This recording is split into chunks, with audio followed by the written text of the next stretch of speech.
The K everything. Is that where that's headed?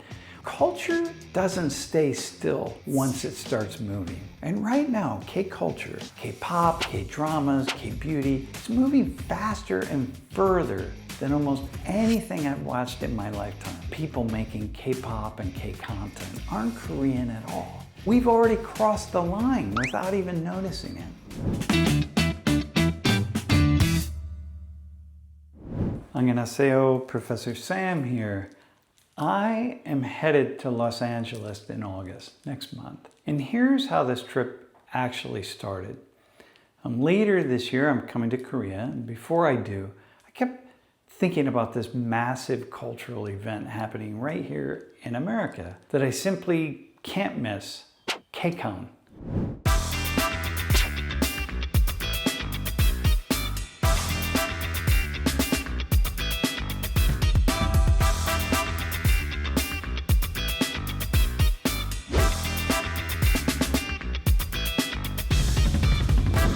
And I've been there before, a couple of years ago.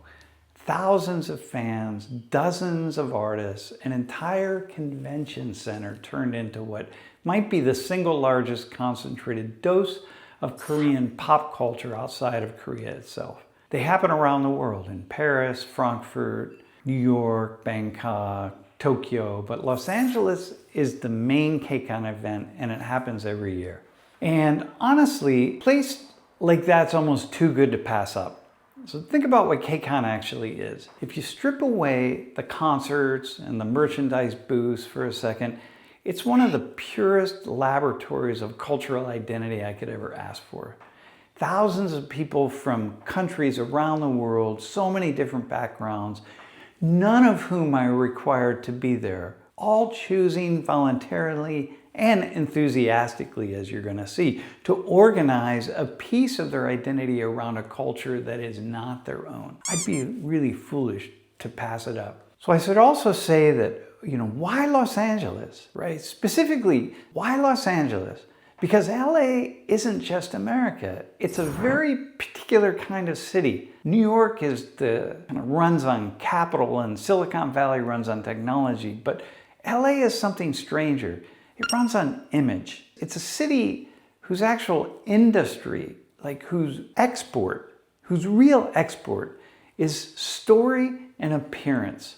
Not things that you can hold, but things you can watch and things you can want. It's a city built on auditions, on the gap between how you look and who gets to decide what's enough.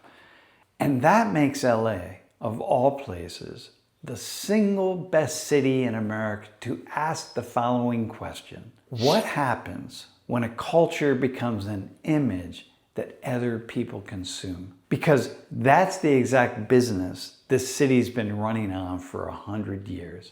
So the more I sat with the idea of going, the more it started to bother me in a different, more interesting way also.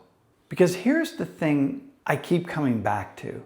Culture doesn't stay still once it starts moving. And right now, K-culture, K-pop, K-dramas, K-beauty, it's moving faster and further than almost anything I've watched in my lifetime. People all over the world are consuming it. They're obsessing over it. They're building their identities around it. And increasingly, the people making it, marketing it, even performing it, they're not all Korean anymore.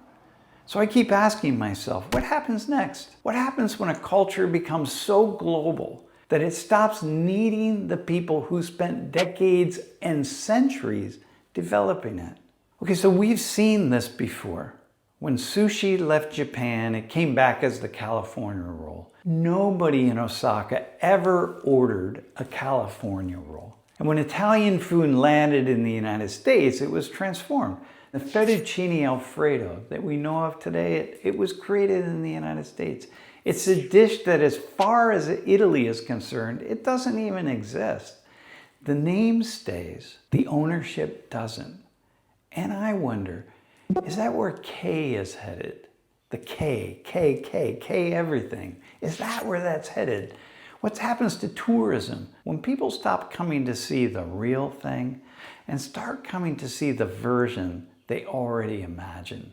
The way Kyoto and Venice turned into stage sets for other people's expectations. So many tourists come to Korea primarily to visit locations where K-dramas were filmed, a place they already know in their imaginations. So I'm going to LA to see KCON for real, not as a pretext, but while I'm there, in a city that has spent a century perfecting the business of turning things into images, I want to dig deeper into something bigger. First, if the whole world's consuming Korean culture right now, more than ever before, what's happening to the neighborhood that literally carries its name? And I'm talking about Koreatown. Korean culture is spreading all over cities and small towns like mine. So will it no longer be concentrated in a single place, in Koreatown? Second, something that's really been on my mind lately. When someone reaches for a Korean beauty product, what's actually pulling them in? Is it the word Korea itself, or is it something more specific? This whole philosophy of clear, healthy-looking skin, the routines, the transparency about what's in the bottle, I want to find out what part of K people are really falling in love with. And third, more and more of the people making K-pop and K-content aren't Korean at all. So at what point does K stop signifying a nationality and just become a genre? Like a style that anybody can license? And is it possible we've already crossed the line without even noticing it? So I'm going to LA to find people, listen to their stories, and see what's actually happening there. And if you've got a question that you'd like me to ask while I'm on the ground, drop it in the comments. I might just bring it with me. Thank you very much. And I'll be back from LA. 감사합니다.